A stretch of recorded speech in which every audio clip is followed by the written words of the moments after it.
on a vu une partie du front de la guerre anglo-américaine, donc plutôt la guerre qui est côté nord avec les Britanniques et les natifs américains.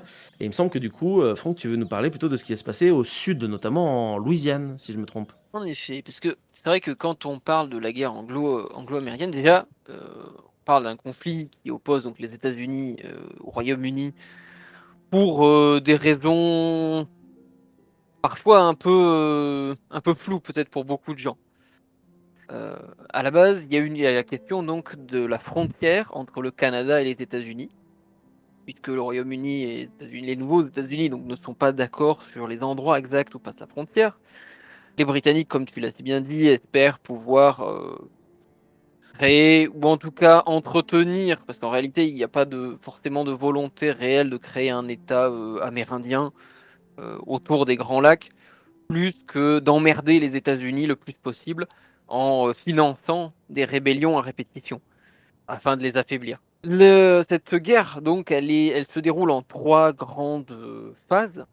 Mhm. Une campagne d'abord au niveau du Canada qui voit des allers-retours entre les deux camps, d'abord avec un échec américain à entrer au Canada, puis un échec britannique à rentrer aux États-Unis, chacun revenant quasiment sur ses positions initiales, qui d'ailleurs, soit dit en passant, correspondent en partie aux positions tenues par les Français et les Anglais lors des guerres, ce que les Américains appellent les French and Indian Wars, donc la partie américaine de la guerre de 7 ans, euh, et, cocasse s'il en est donc.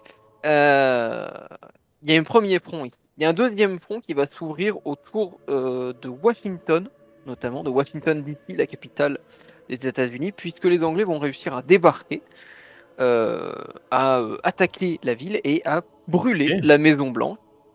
Euh, évidemment, qui est assez peu mis en avant aux États-Unis, alors que c'est ça qui est mis en avant en Royaume-Uni. Hein.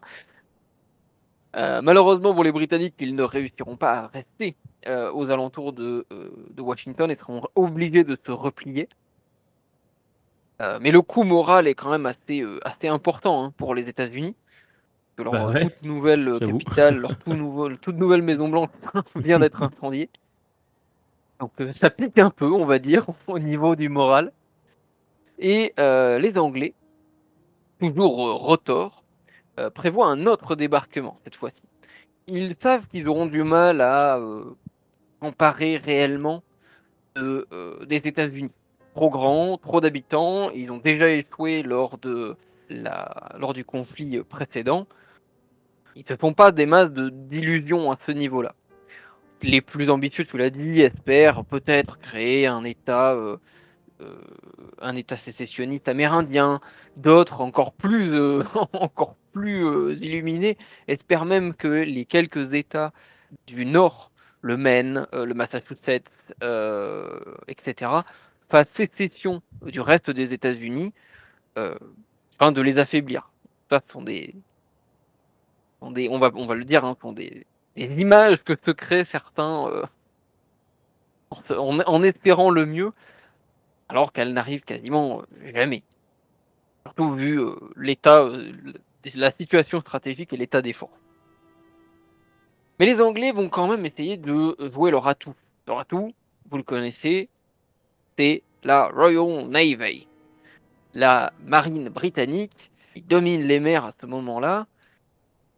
Et on l'a si bien dit dans notre chronique sur les guerres des barbaresques, que je vous invite à écouter si ce n'est pas encore fait, les États-Unis n'ont pas vraiment les capacités de jouer euh, en face de cette super puissante Royal Navy.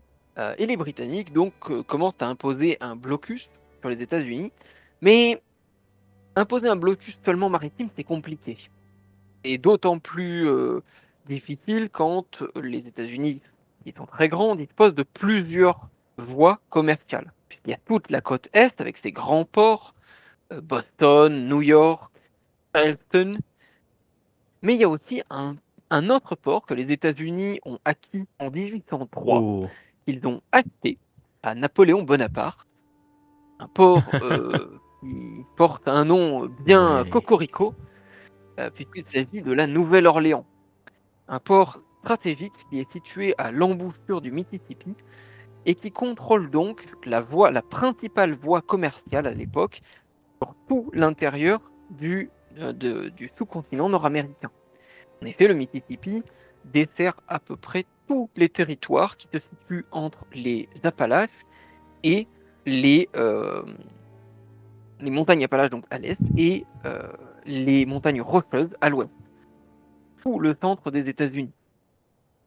Donc, évidemment, bloquer cette voie de communication vitale est un point clé pour affamer ou en tout cas affaiblir l'économie américaine. Les Britanniques, dès 1812, commencent donc à plancher sur un plan d'action. Il faut s'emparer de la Nouvelle-Orléans. C'est le port clé qui permettra à l'armée britannique de verrouiller le sud des États-Unis et, un peu comme on l'a dit, de manière dans les élucubrations des plus ambitieux des officiers britanniques, de même retirer la Louisiane récemment achetée, en prétextant que Napoléon n'avait pas l'autorité pour la vendre, et de la rendre à l'Espagne, faisant d'une pierre deux coups, affaiblissant les États-Unis et humiliant un petit peu la France au passage.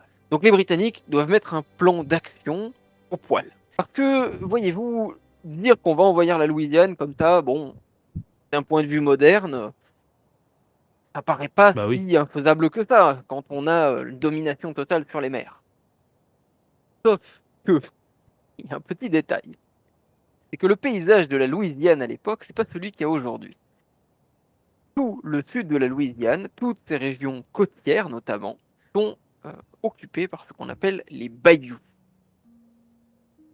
Les bayous, aujourd'hui, ont une image un petit peu ancrée dans le milieu horrifique, principalement.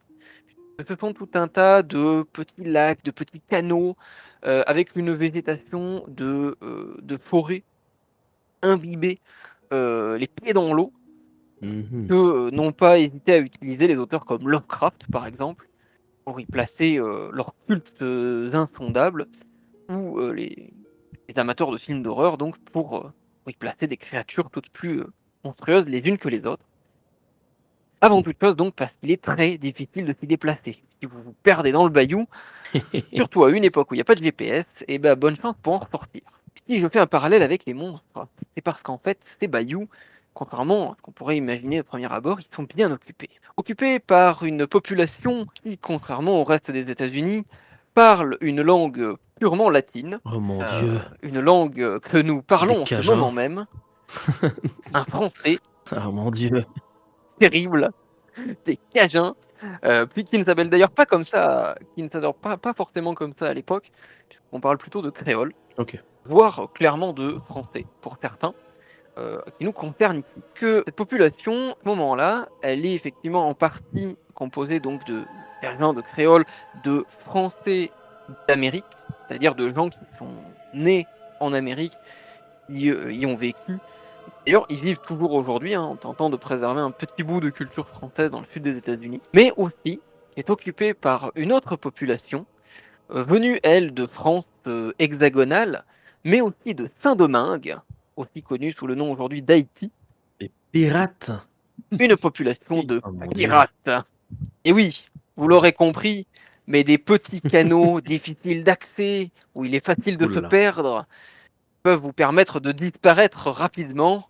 Pour nos amis les pirates, c'est un bonheur. C'est un plaisir même.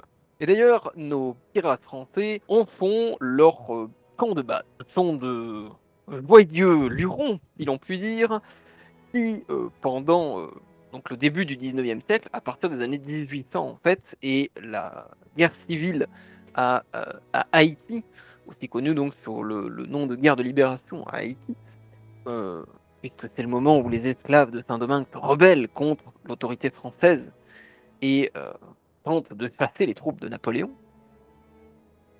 eh bien évidemment, il y a tout un tas d'opportunités qui se créent dans ce genre de contexte. Tout d'abord, un certain nombre de planteurs, mais aussi de ce qu'on appelle les petits blancs, c'est-à-dire les artisans, les contremaîtres, etc., toute la population ouvrière blanche de la région, de Saint-Domingue qui se retrouve sans emploi et qui doit fuir. On y retrouve aussi un autre intérêt. Ce sont les esclaves qui sont en révolte. Nos amis les pirates, contrairement à ce que certaines compagnies de cinéma et certaines images populaires ont tendance à montrer, et à ce que certains aiment jouer dans certaines parties de jeux de rôle, comme un certain 9e cycle que je vous conseille d'aller voir, pour aucune raison particulière.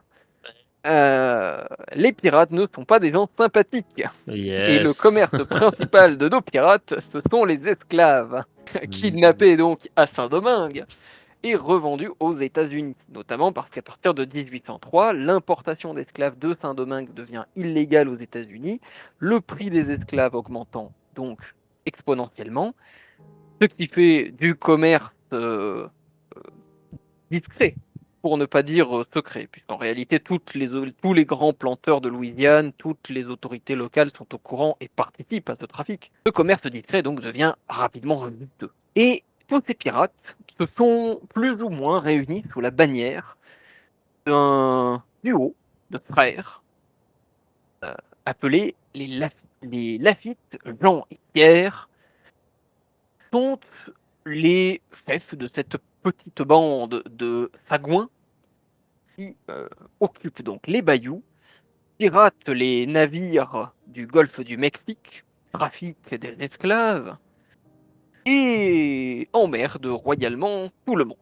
Les Anglais réfléchissent un petit peu.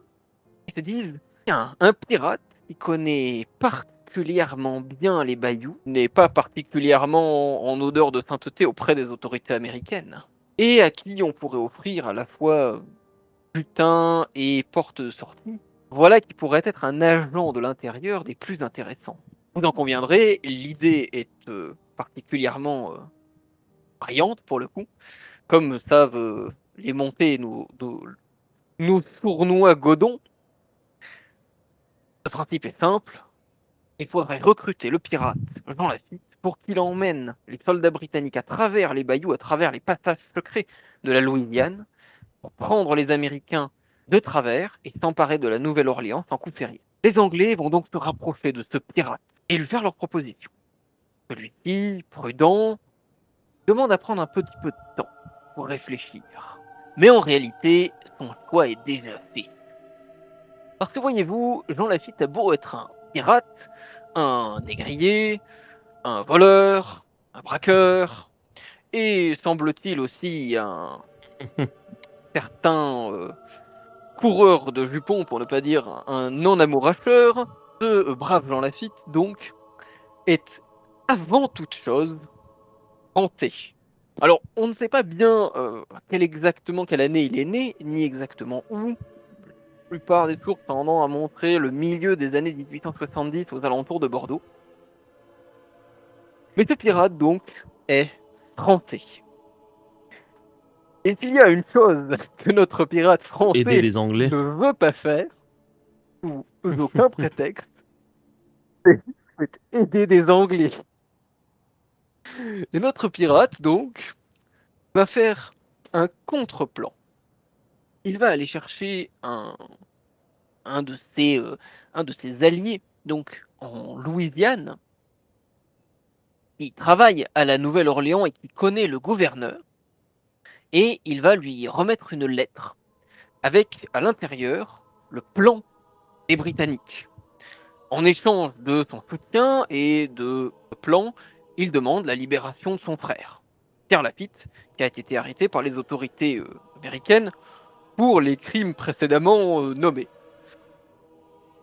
Bon, le petit détail qui fait que les Américains retrouveront un petit peu le cul entre deux chaises, c'est que l'envoyé de Jean Lafitte va en fait profiter de son statut et de l'ombre de la nuit pour aller délivrer le fameux Pierre Lafitte avant de déposer la lettre auprès du gouverneur américain. Ce qui fait que les Américains n'ont plus aucun moyen de pression sur Jean Lafitte. Et donc, ils ne font pas particulièrement confiance aux pirates, en se disant que celui-ci peut tenter des évasions comme celle qu'il a montée. Il peut aussi tendre un piège à l'armée américaine. et peut-être travailler de concert avec les Britanniques. Un certain Andrew Jackson va donc décider d'attaquer le pirate, en espérant pouvoir se saisir de lui avant que les Britanniques n'arrivent. Et le pirate, surprenamment, décide de ne pas livrer combat, malgré son nombre de canons capturés aux différents navires qu'il a abordés, suffisamment important. Il décide de se retirer et de disparaître avec ses hommes dans les bayous. Les Américains rentrent donc bredouille et doivent installer une défense devant la Nouvelle-Orléans. Creuser des canaux, installer des batteries. Et lorsqu'enfin les tuniques rouges débarquent, eh bien, le moins qu'on puisse dire, c'est que le premier assaut américain n'est pas un grand succès. Les hommes tombent des deux côtés, et bien que les Britanniques aient du mal à progresser, notamment à cause du terrain, les Américains se rendent vite compte que leur situation n'est pas non plus très glorieuse, et que leur maigre ligne de défense pourrait très bien tomber, et avec elle, toute la Nouvelle-Orléans et la Louisiane. C'est donc bon gré mal gré, semble-t-il, que Andrew Jackson, futur président des États-Unis, va accepter l'aide d'un pirate français. Il le fournira en artillerie, en munitions, mais aussi en éclaireurs, afin de monter une deuxième offensive qui finira par faire fuir les Britanniques. Alors dans tout ça, il y a un peu de légende, bien sûr, déjà parce qu'on n'a pas énormément de sources sur ce qui s'y est passé. Peut-être parce que le fameux Andrew Jackson, futur président des États-Unis, n'a pas forcément eu envie de voir son nom attaché à un pirate, bien qu'il soit célèbre, et on vous verrez après même très célèbre. Mais il est possible donc qu'il ait choisi de ne pas forcément insister sur ce point-là. De plus, il y a tout un tas d'éléments mythologiques qui ont été rajoutés. Une chanson patriotique sur la bataille de la Nouvelle-Orléans, et des petites histoires un peu rocambolesques, comme le fait que lorsque les Britanniques s'approchaient des lignes américaines, les Américains cachaient derrière leurs fortifications de fortune, attendaient que les Britanniques soient visibles, qu'ils voient la couleur de leurs pupilles avant de leur tirer dessus. Échangeant donc des tirs robustes avec ceux-ci. Et les Américains, qui, comme on l'a dit, vinrent à court de munitions, se virent contraints à des combats plus durs, peut-être de corps à corps.